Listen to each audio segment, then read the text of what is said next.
I think I can say definitely that as far as game theory in economics and game theory applying to economics, that began with the book of John von Neumann and Oscar Morgenstern, which came out originally in 1944. And the book was called Theory of Games and Economic Behavior.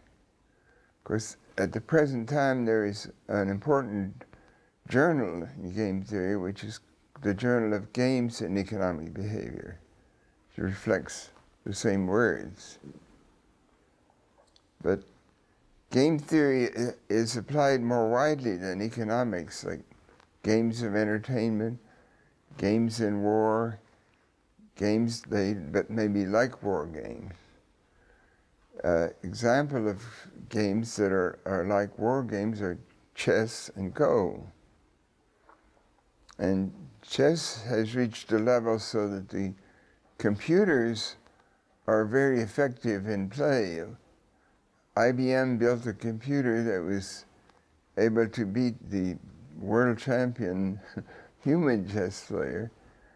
And nowadays there's something called Fritz that beats most human players. It's possibly that a human could play at a slow schedule and win against it if he has enough time.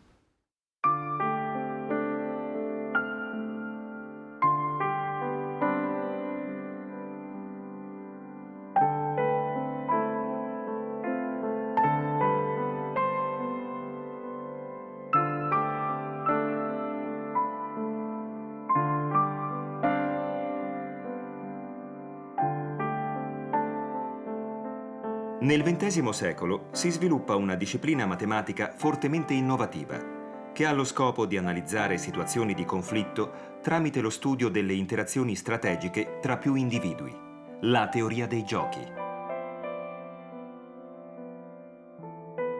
Per gioco si intende l'insieme costituito da tutti i giocatori, dalle loro strategie e dai possibili guadagni nell'applicare una di queste in relazione alle scelte degli altri. La teoria, però, lascia gli utili derivati da un gioco in una forma indefinita. Infatti, anche in un gioco di natura economica, un agente può, pur perdendo denaro, guadagnare in immagine. Oppure, nonostante un apparente guadagno momentaneo, può verificarsi una perdita di capacità produttive. Essendo coinvolti diversi soggetti, l'esito finale di un gioco dipende dalle singole scelte effettuate da ciascun giocatore. Nella teoria dei giochi, gli individui hanno a disposizione determinate soluzioni o strategie per raggiungere il loro obiettivo. Tutti devono essere a conoscenza delle regole ed essere consapevoli delle conseguenze di ogni singola mossa. Dalla sua nascita, la teoria ha trovato applicazione in svariati campi, dall'economia alla politica, dalla sociologia all'informatica, dalla biologia alla finanza. In economia, ad esempio, è ampiamente utilizzata per descrivere le interazioni strategiche tra agenti economici. In campo politico-militare è stata adottata, soprattutto negli anni della Guerra Fredda, per studiare le possibili strategie in un conflitto armato.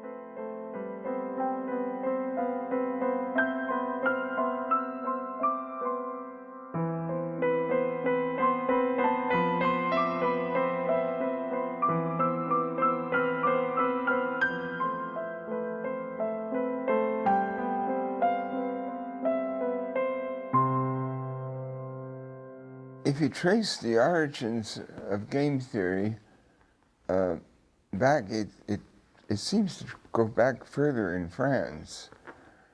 In the times of Blaise Pascal and Pierre Fermat, who were famous in mathematics, there was correspondence between them on issues that essentially related to the probabilities that would occur in game situations. Like in Monaco, if there was gambling at Monte Carlo, it's very relevant what the probabilities of actions are. In some gambling situations in the gambling house, if someone comes in and can count the appearance of cards very carefully, they can have a probability of winning in the game of blackjack, whereas otherwise, if they don't have all that information, their probability is that of losing, and the house wins. So there's a connection there. There's also a connection, I feel, with Machiavelli, but you could say it's not mathematical. I found where he's, in his writings at the time with the most difficulties in the Vatican and the wars in Italy, and he wrote about the games played in the papal court in Rome. And he says that explicitly. And this idea that what's going on can be viewed as games, like playing of games, it indicates that the stage is really ready for game theory to come in. The theory of games as a verbal phrase was first used by Émile Borel, as far as I know, in the 20s, but he said it in French, théorie du jeu. And he worked with two-person zero-sum games, and he tried to find a good concept of solution. He tried to find what is known as the von Neumann concept of a zero-sum solution, and he couldn't prove that it existed. Then von Neumann entered the field, and he published a paper in German, and it was referred to Gesellschaftsspiegel, rather Gesellschaftsspielen, and that was similar. But he later published a French version, a condensation, and that used the phrase that Borel had used in French previously, that was théorie du jeu, which is theory of games. Von Neumann did some more work in the 30s relating to economic equilibrium and economic expansion, and this stimulated Professor Kakutani, later Professor Kakutani at Yale University, to develop the Kakutani fixed point theorem. When I made my first publication, I referred to the Kakutani fixed point theorem, and I had been advised about that by one of the graduate students who was also studying at Princeton at the time.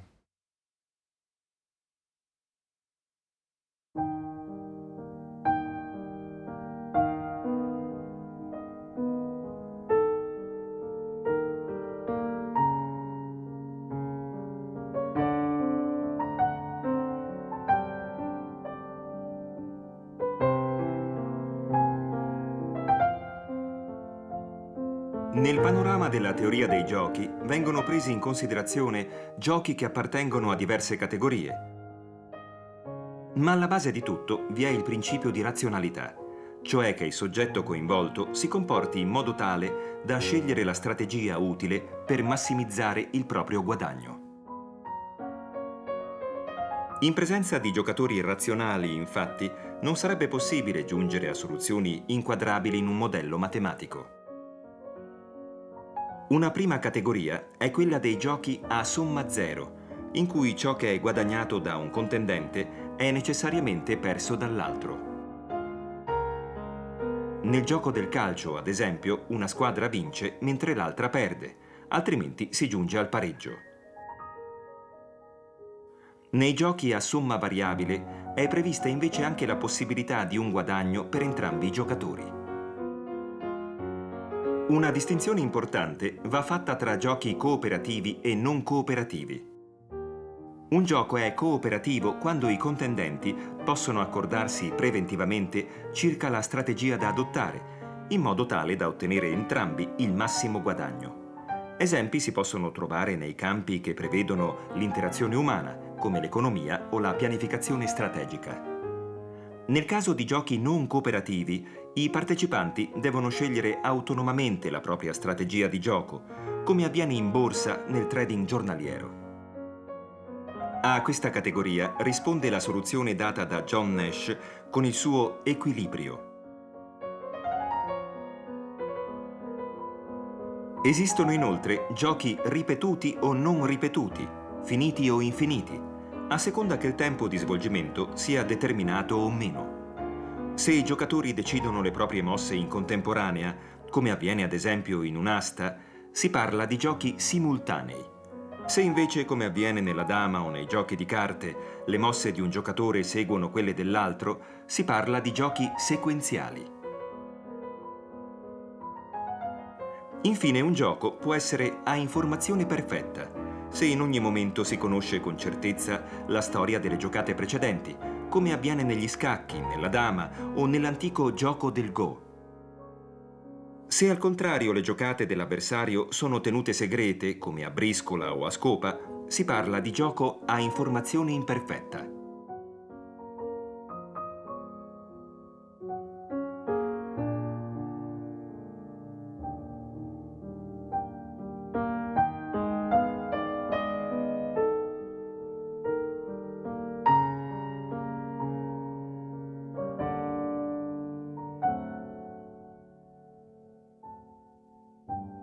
An area that illustrates game theory and the role of game theory in economic situations is the stock market. And each player, each person, each individual that is buying or selling in the stock market is as if playing a game, especially if he wants to think of it that way. And of course, the day traders who try to buy and sell in one day and make a profit, either selling first and buying later, buying first and selling later, they're gambling. And the action of all the gamblers simultaneously is equivalent to a non-cooperative game, because the gamblers are the players or gamblers are acting quite independently. They don't communicate in general, and they're making their own reasons for acting one way or another. Well, the equilibrium, or the equilibrium point, or the Nash equilibrium, is the concept that fits when there is a certain number, could be finite or infinite, of players that are interacting, and each is thinking to maximize his own profit or gains.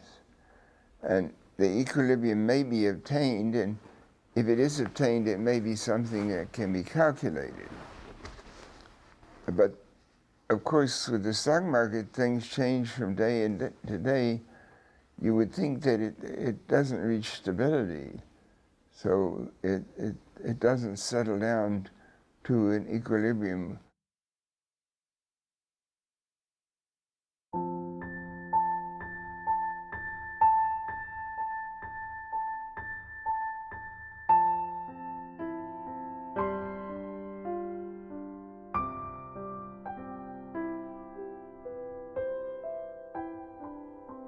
Go is a classic game coming from China, but at the time when I was in Fine Hall, it was mostly appreciated in Japan. The playing of Go was more popular, more fashionable there, but that has somewhat changed now. I think it had a return of popularity in China. And in Go, you conquer territory, which amounts to open spaces on the Go board. If you, in the end, the player who controls more territory than the other is declared the winner, but the game has to reach the point where it's complete and more plays cannot be made, cannot be justifiably made. There's also the matter of prisoners. The Go stones, which are not quite like soldiers, they're maybe like fortifications that are built up, they can be captured. Of course, when captured, they are sort of like soldiers, because there can be a prisoner exchange or a counting process. Well, chess is like Go it's a game that can be thought of as representing war or battle. Chess is considered to go back to India about maybe 600 AD, and the chess pieces have evolved over the years with regard to their names. Originally, there was no bishop. It was maybe an elephant or something, or the rook was maybe a fortress, and the king was more powerful piece than the queen. The queen could only move one step diagonal-wise, and sort of her duty was more to stay near to the king and protect him. The king had the same move that he has today. And I think, I'm not sure about rooks. Bishops could move only one step, though. They couldn't zip across the whole diagonal. The rooks, they may have been able to go further. The knight had exactly the same move as today. And it simulates warfare. There's a game called Kriegsspiel, which means a war game in German, which is chess with a restriction on information. Each player knows everything about the moves that he has made, and there's an umpire to coordinate between the two players. But each player does not see the move made by the other player. He has to infer, if possible, where the other player might be. If some moves are impossible, it might infer an obstruction by the other party.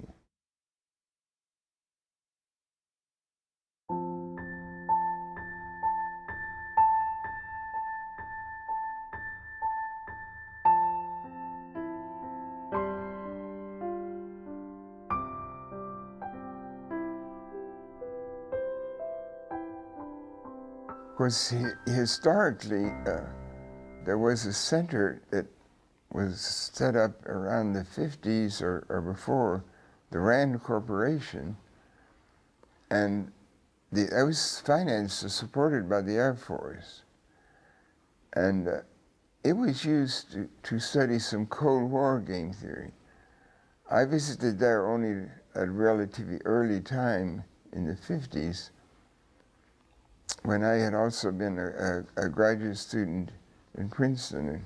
They did a zero-sum game theory study of games like aggression, pursuit, and defenses, and they were oriented towards the Cold War. It was never quite clear that the Soviet Union wished to embark on a grand war. But on the other hand, it's very plausible that in a vacuum, they might move. One could do the same thing now, but with Al-Qaeda replacing the Red Empire as the theoretical enemy. But the enemy is perhaps the current enemy of the potential bombings and things is perhaps less theoretical than it was in the times of the Cold War. But it's a simple two-person game. You can also say that the value on one side is more or less the reverse of it on the other side. Maybe not perfectly. Of course, that's when you might resolve the conflict, when there is some sort of a mutual gain. It becomes better to stop the fighting, and there are going to be some payoffs.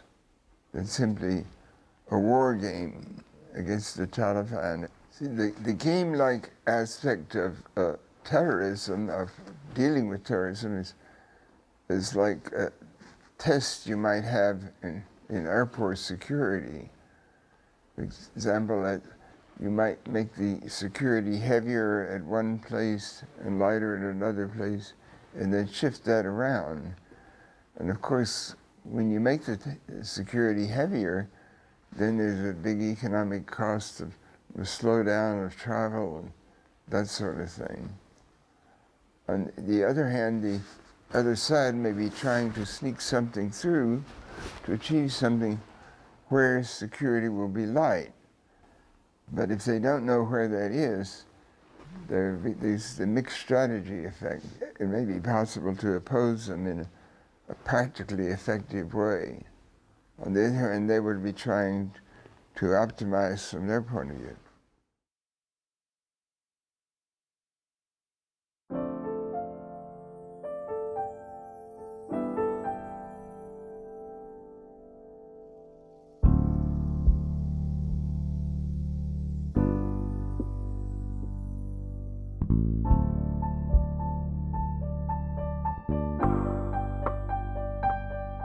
Nella seconda metà del XX secolo, la teoria dei giochi assume un ruolo fondamentale nell'analisi delle situazioni di conflitto e viene regolarmente utilizzata per pianificare le azioni politiche, militari ed economiche dei principali paesi industriali. Nel 1946 nasce negli Stati Uniti un centro dedicato proprio allo studio degli scenari offerti da un conflitto armato, la RAND Corporation. Si tratta di un vero e proprio laboratorio finanziato dal Dipartimento della Difesa americano, nel quale trovano ampia applicazione le nuove conoscenze matematiche. Dai tempi della sua fondazione, la RAND si occupa di attività piuttosto diversificate. Dallo studio di strategie militari alla formazione dei futuri uomini di comando, alla ricerca e sviluppo, alla previsione di scenari economici. All'inizio degli anni 50 l'attenzione si concentra sulla formalizzazione della guerra fredda, in particolare sullo studio di praticabilità di un eventuale attacco atomico. I più grandi logici, matematici, fisici e ingegneri, esperti di teoria dei giochi, sono chiamati a collaborare. Da von Neumann a Nash, a Tucker, a Darrow e molti altri. Proprio durante un seminario della RAND viene proposto il famoso dilemma del prigioniero, che viene spesso accostato proprio allo scenario della guerra fredda per descrivere il conflitto in atto tra beneficio individuale e scelta collettiva.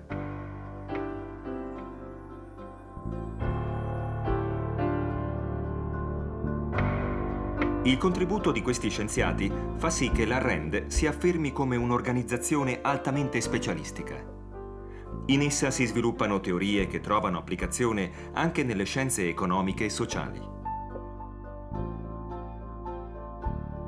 I premi Nobel per l'economia assegnati a Darrow nel 1972 e a Nash nel 1994 testimoniano proprio l'importanza di queste ricerche, che sono oggi alla base del moderno approccio economico.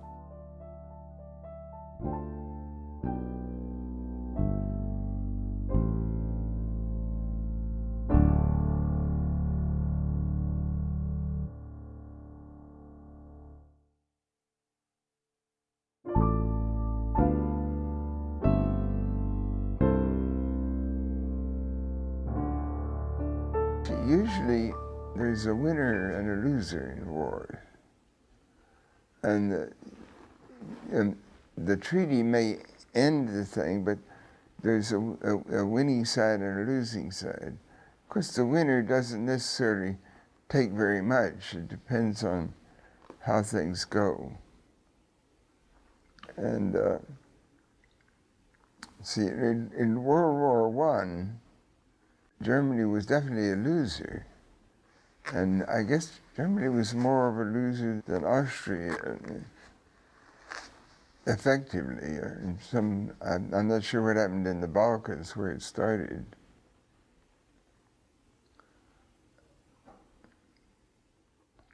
And there were large effects there.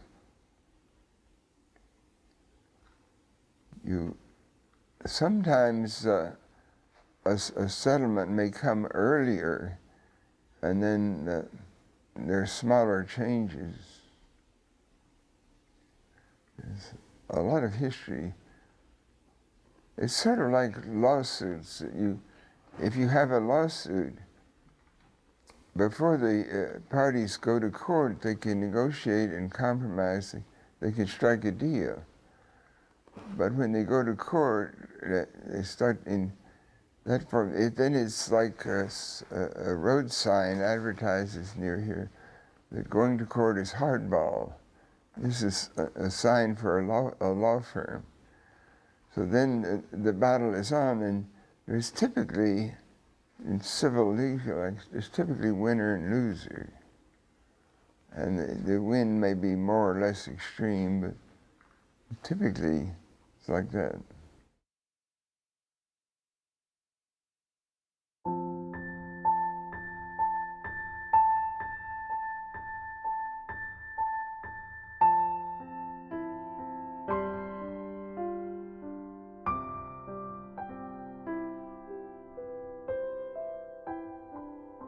The first study was not officially game theoretic into political power, and there was someone named Banjaf who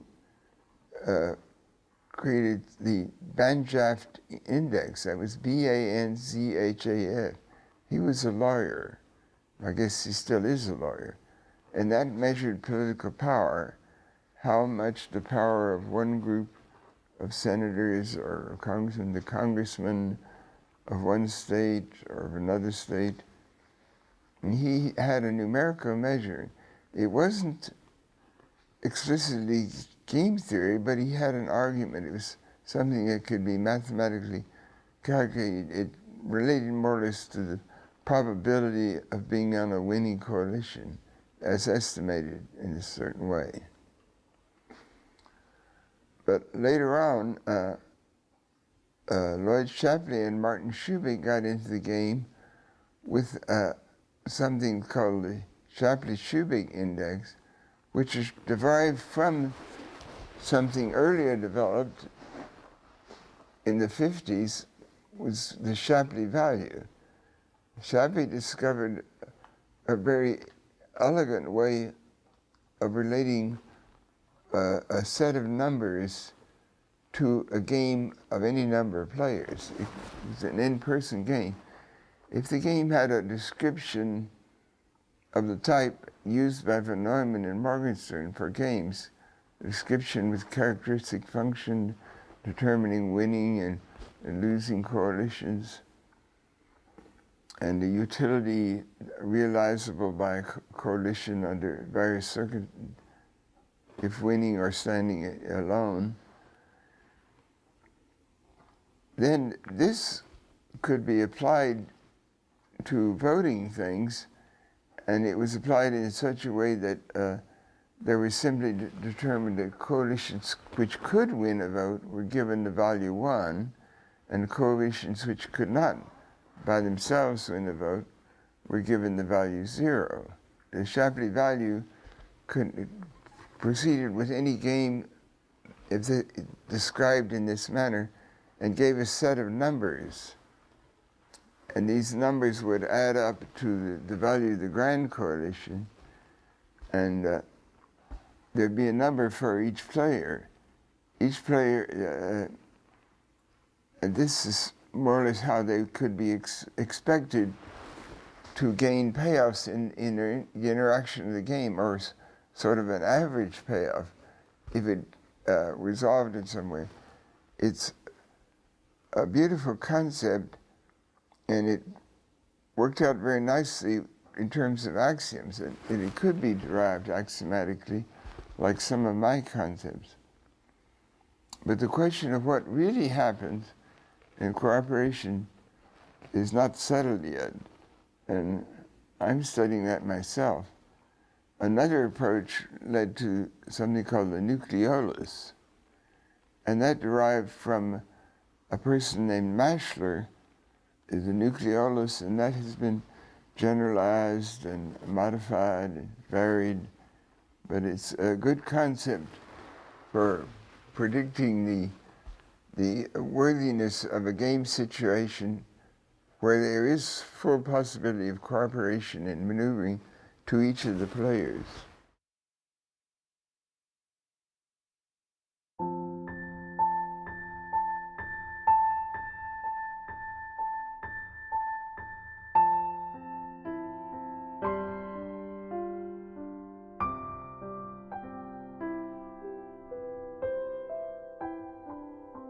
On the practical game level, game theory is not evolved to be able to computationally deal with poker.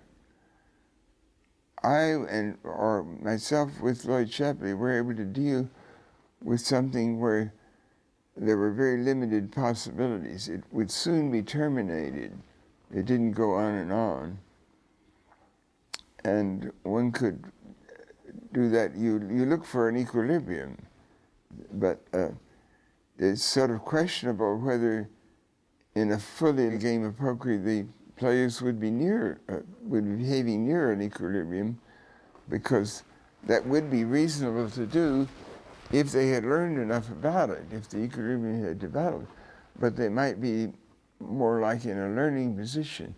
They could be refining in relation to what the other players are observed as doing, and they would be still modifying their strategies from experience. Well, chess is something where it's known that computers can analyze it, but they don't pay an explicit game theoretic perfect strategy. But Zermelo was a German researcher and logician who clearly went through the argument that there exists a winning strategy for chess. I think this is independent from von Neumann. The chess is a game without probabilities, and the von Neumann and Morgenstern, or the solution of the Nash equilibrium, typically depends on probabilities. There may be cases where nothing is random, but the application is comparatively degenerate.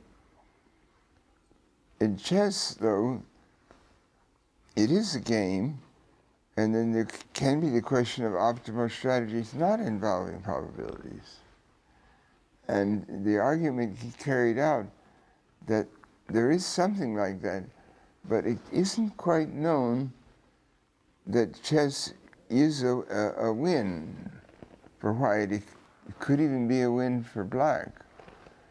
That would seem odd, since it seems to be advantageous to start moving in chess and to get development. It could be a draw if the players move perfectly, because there are rules in chess that allow for a draw, the game is over. It could be a win either for white or for black. And so that's three possibilities. One of those is the truth, but computationally is not immediately accessible. Tic-tac-toe, you can compute it.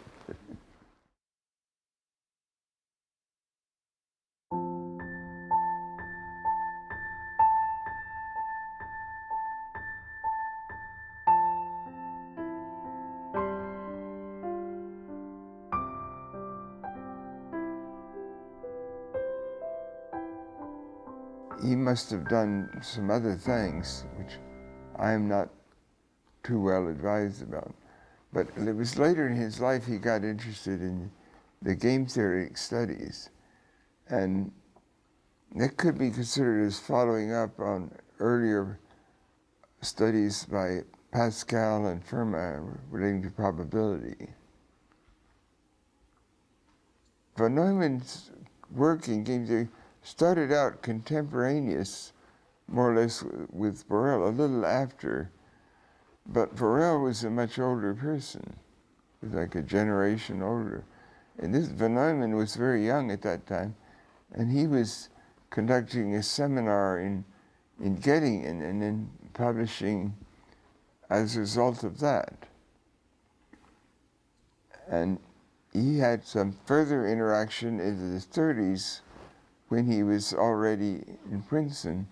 He published something in an Austrian journal at that time related to related to, well, not to game theory so much, but it used the fixed point theorem in a manner very similar to how it can be used in game theory.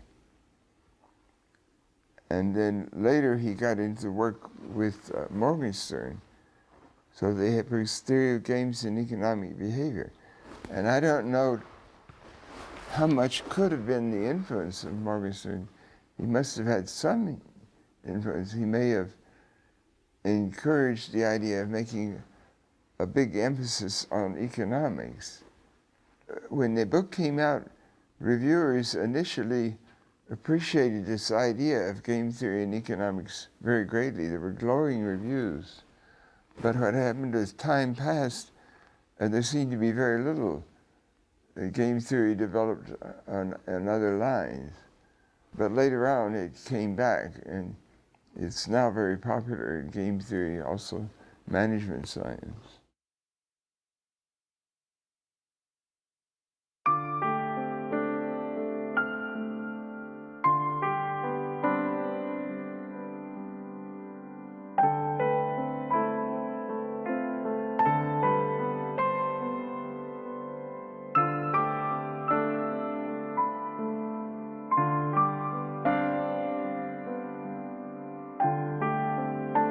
Storicamente, il primo lavoro logico-matematico sui giochi si deve a Ernst Zermelo, che nel 1912 inaugura l'approccio assiomatico ai giochi con l'elenco dei 3 possibili esiti di una partita a scacchi: vittoria, sconfitta o pareggio. In seguito, Émile Borel, nel 1921, si propone di determinare in quali casi esista una strategia ottimale e come fare a ottenerla. Il passo successivo si ha con il teorema Minimax di John von Neumann, che stabilisce che in alcuni giochi detti a somma zero e a informazione perfetta esiste una strategia che permette a entrambi i giocatori di minimizzare le loro perdite. Il teorema viene ripreso nel 1944 nell'opera Theory of Games and Economic Behavior da John von Neumann e Oscar Morgenstern. Si tratta della prima opera che presenta una trattazione organica e completa dei giochi. I 2 studiosi tentano di descrivere matematicamente il comportamento umano nei casi in cui l'interazione fra uomini comporti la vincita o lo spartirsi di qualche tipo di risorsa, introducendo importanti elementi usati in campo economico. Il più famoso studioso che si occupa successivamente della teoria dei giochi è John Forbes Nash, che riesce a formalizzare il concetto di equilibrio, dimostrando che in tutti i giochi non cooperativi a 2 o più giocatori esiste una situazione che non può essere migliorata con iniziative individuali.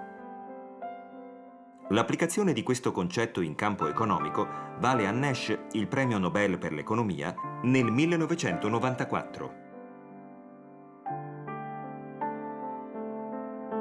In seguito, Kenneth Arrow e Gérard Debreu, nel 1954, riescono a dimostrare l'esistenza di una condizione in grado di condurre all'equilibrio economico generale. E per questo vincono il premio Nobel per l'economia nel 1972 e nel 1983.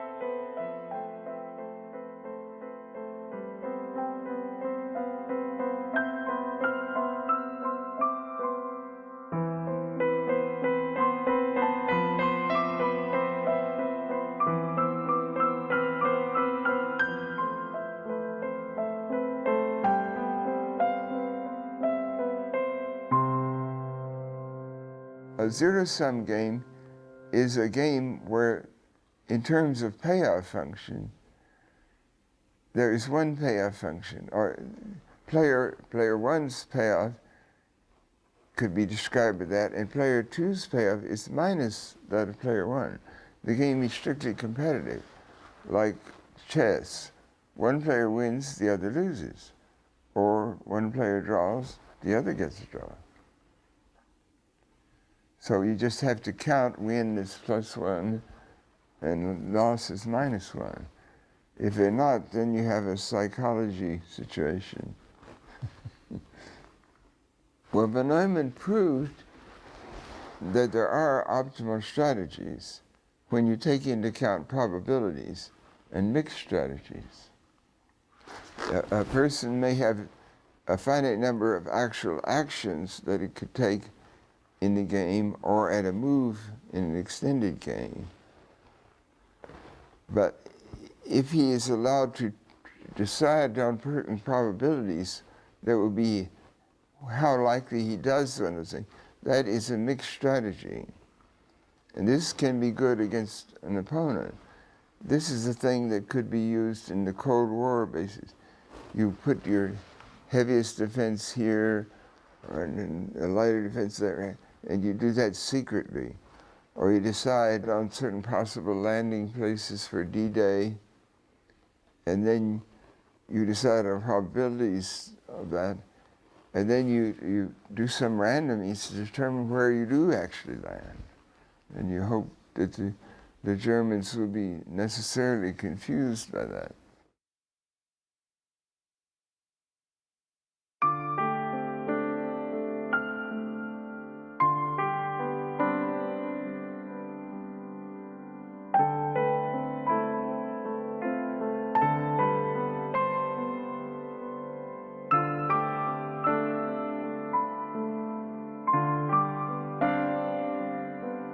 John Nash ha fornito il più importante contributo alla teoria dei giochi con la dimostrazione matematica di uno stato di equilibrio per i giochi con un numero finito di partecipanti e di strategie.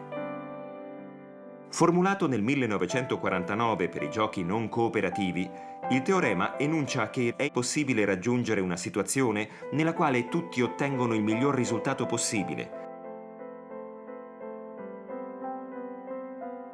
Questa condizione presenta una differenza sostanziale rispetto al caso dei giochi a somma zero, studiati in precedenza da John von Neumann, dove la vittoria di uno dei due partecipanti era totale e necessariamente accompagnata dalla sconfitta dell'altro.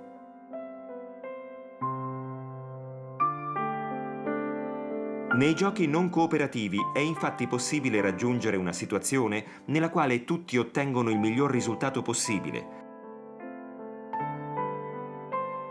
Lo stato di equilibrio, dunque, corrisponde a una situazione che non può essere migliorata con iniziative individuali, ma che garantisce un guadagno per tutti i giocatori. Nel caso in cui il gioco preveda l'utilizzo di strategie miste, cioè di combinazioni probabilistiche di due o più strategie, è possibile inoltre che si verifichino più situazioni di equilibrio. In questi casi, per identificare l'equilibrio reale, occorre introdurre condizioni di esistenza più stringenti, tema a cui si sono dedicati i teorici dei giochi della generazione successiva a Nash, in particolare Selten e Arsani, che con lui vincono il premio Nobel.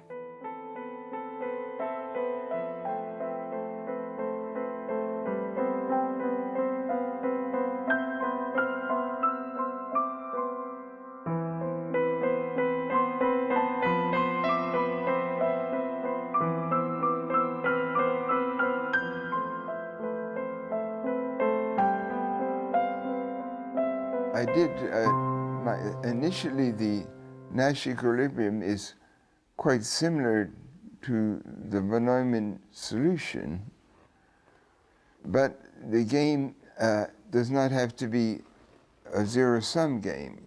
Each player can have a payoff setup that is sort of independent of what the other player gets.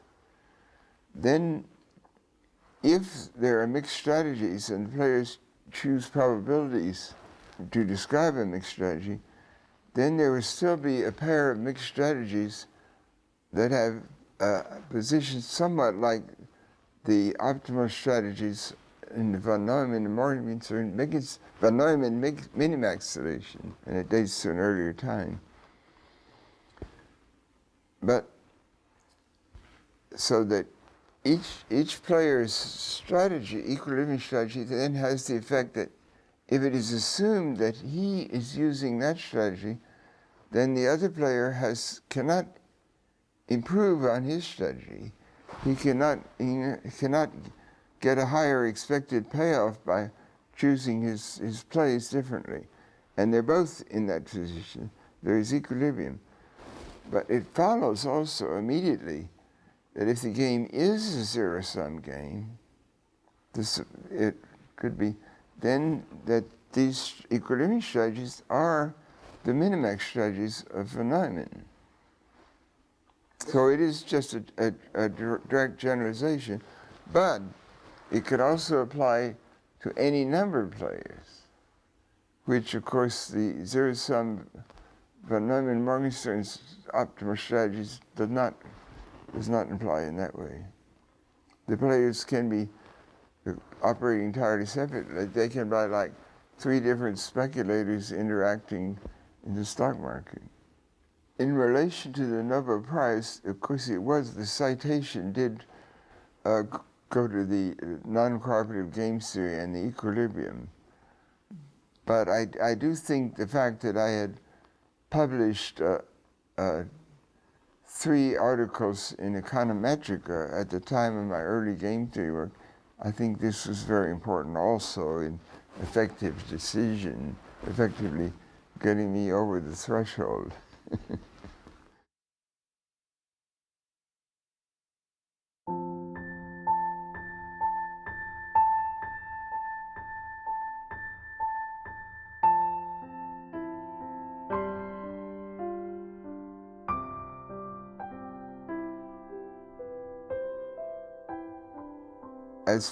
In my case, I had an exceptional situation.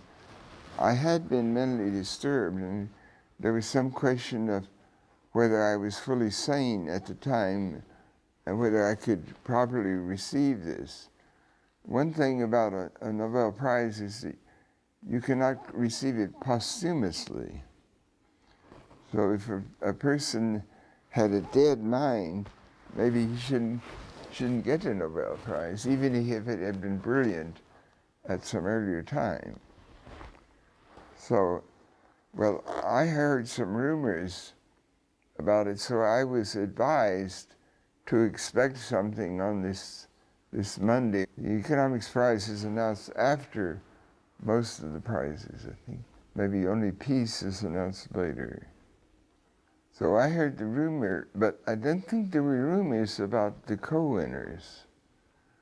There were 2 co-winners at the time who were also connected with game theory. They both had positions in economics, which were in economics departments, and members of the economic societies and so on. Well, as far as the trip was concerned, in going to Stockholm for the Nobel Prize, as far as the trip to Stockholm was concerned, Alicia was with me, but our son Johnny was not. And he was, in fact, in the mental hospital at that time. He had been in and out, but he was in for a short time, which lasted through the time of the trip to Stockholm. Actually, Alicia went back from Stockholm a few days earlier than I did. She had a job, and maybe the situation of Johnny may have also been a factor. But she stayed through the main proceedings.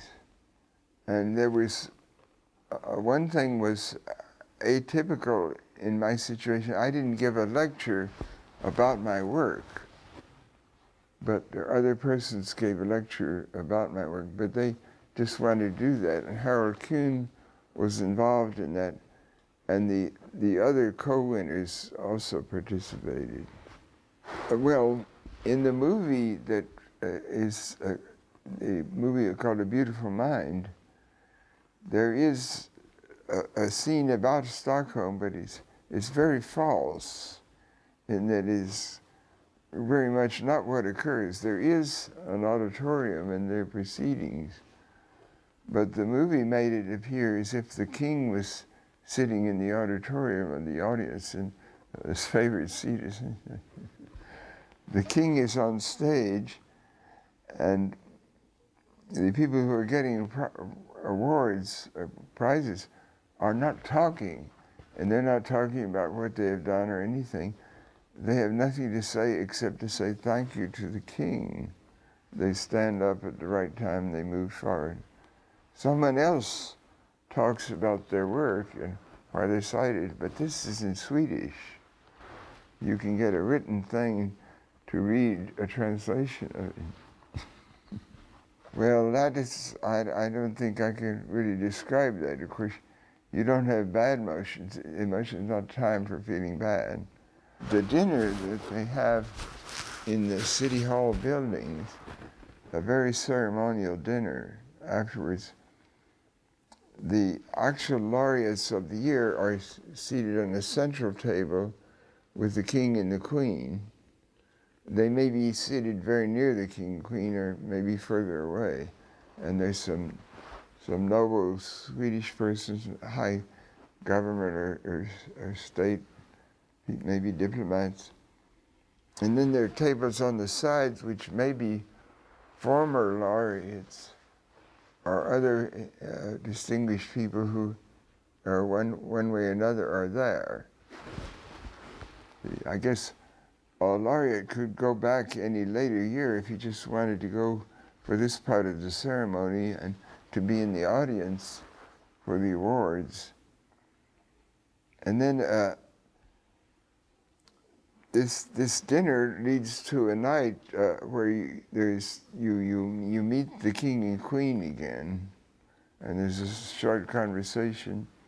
And then after that, there's a time of dancing, which can last on into the night. And then there are other things that can called the nightcap that people can go to and stay up with students till dawn in certain places and have some entertainment.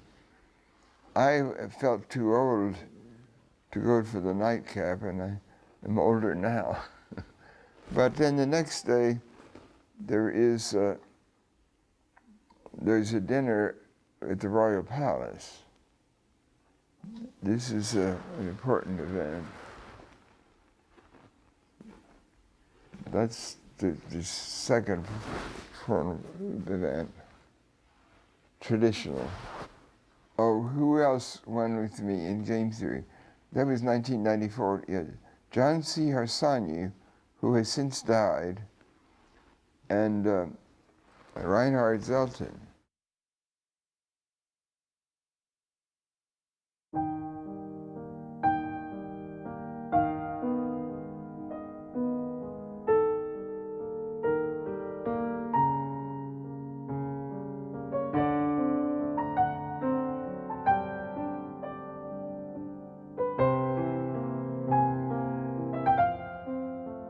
A tutti è capitato di trovarsi di fronte a una situazione che appare insolubile, in cui qualunque strategia presenta dei pro e dei contro. Un caso di questo tipo è descritto dal famoso dilemma del prigioniero, introdotto dal matematico Albert Tucker durante un seminario alla Rand Corporation. Il gioco risalirebbe al Leviatano di Thomas Hobbes, scritto nel 1651. Quest'ultimo ipotizza infatti che le società umane siano alleanze rese necessarie dal contenimento di uno stato di natura, fondato da un lato sull'aggressione verso tutti, dall'altro sulla paura di tutti di essere aggrediti. Si tratta di un gioco non cooperativo, in cui i giocatori non possono accordarsi preventivamente circa la strategia migliore per entrambi e nessuno dei due può venire a conoscenza della strategia adottata dall'altro. Il gioco è il seguente. Due uomini sono sospettati di un crimine e vengono rinchiusi dalla polizia in due diverse celle.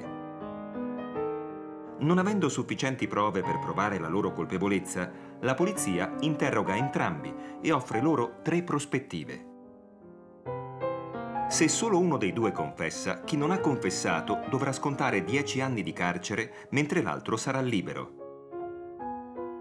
Se nessuno dei due confessa, saranno entrambi condannati a un solo anno. Se invece tutte e due confessano, la pena da scontare sarà di 5 anni per entrambi. Come si comporteranno i prigionieri? La scelta migliore per entrambi sembra quella di non confessare, in modo da scontare solo un anno di carcere. Tuttavia, i due sospettati si troverebbero nel dubbio che l'altro possa decidere di confessare, correndo il rischio di scontare la pena massima. La strategia più vantaggiosa è allora che entrambi decidano di confessare, minimizzando in questo modo i rischi e riducendo la pena da scontare.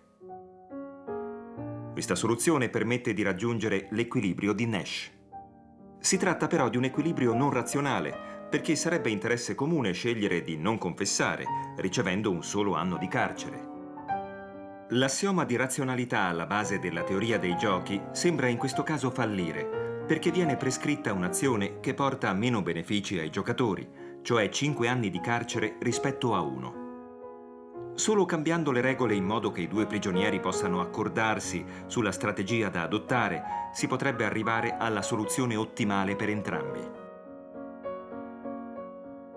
L'esempio del dilemma è spesso usato per illustrare lo scenario della guerra fredda. Se pensiamo agli Stati Uniti e all'Unione Sovietica come ai due prigionieri e alla confessione come l'armamento con la bomba atomica, il dilemma spiega come per le due nazioni fosse inevitabile la corsa agli armamenti, benché la soluzione di farne uso non fosse auspicabile per nessuno dei due.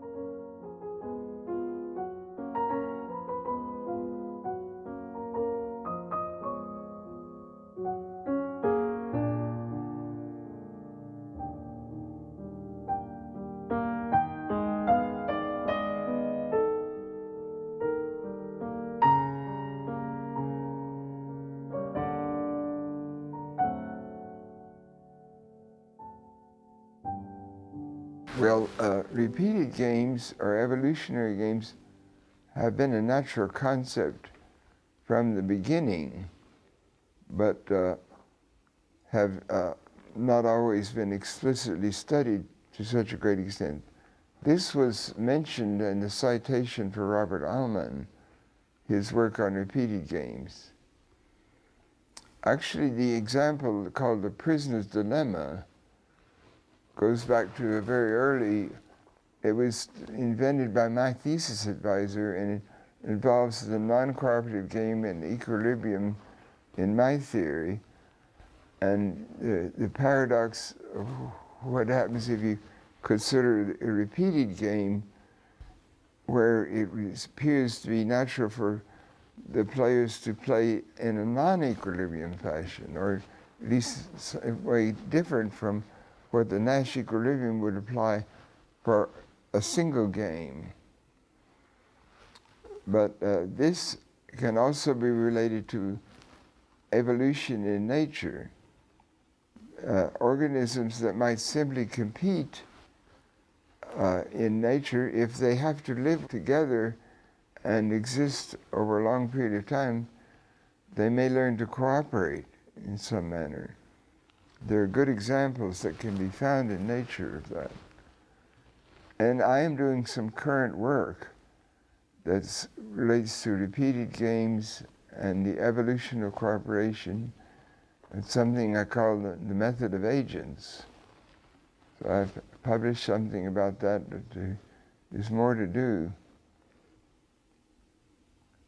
Oh, and a nice example I used in my publication recently of how cooperation can evolve in nature and symbiosis can evolve is that you can have a type of lichen that actually has 3 organisms in symbiotic equilibrium.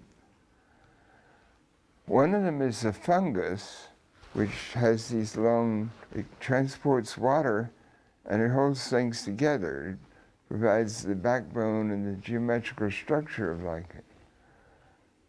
Another thing is a blue-green algae, which relates to the unicellular organisms that are important in the sea and maybe make the sea blue or green.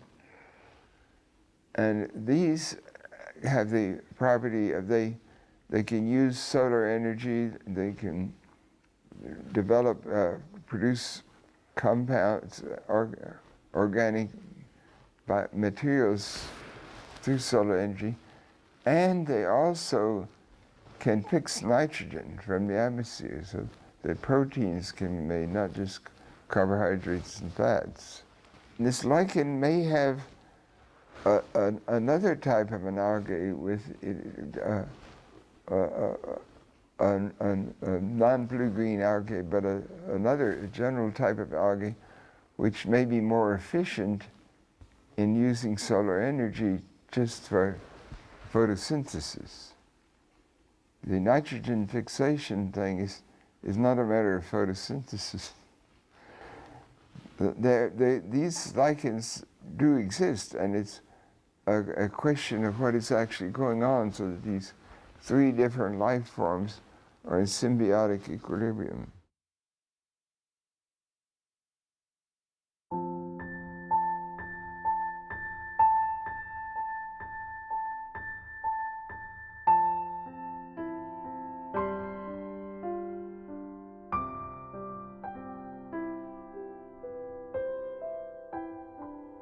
Well, this question of after a long life, and could there be a Nash equilibrium be found, or could a winning strategy be found?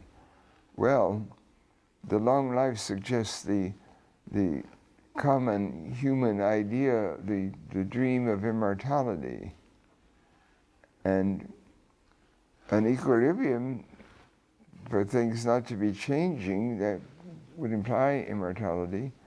And a winning strategy, well, with this thing, it might also imply immortality. But that is the game or the battle which it seems everyone must lose.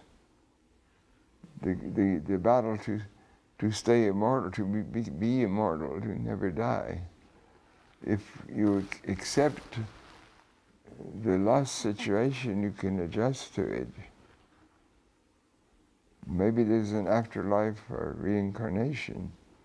I don't want to comment on my personal beliefs.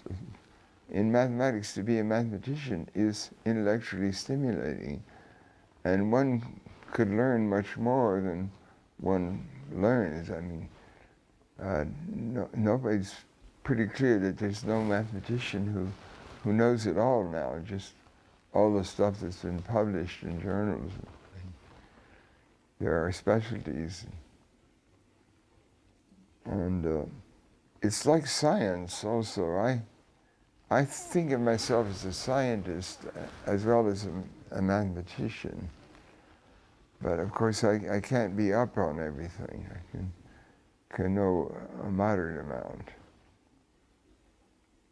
I have been able to get into scientific academies, but they have mathematicians and economists. But I didn't get in without the Nobel Prize. I don't think of myself as a big winner in the game of life. Now, I know of some areas where I seem to be a loser. So I think of myself as winning in some areas and losing in others. So it's not like a broad area of success, and successful at home, successful at work, successful in sports, successful in labors, and this and that.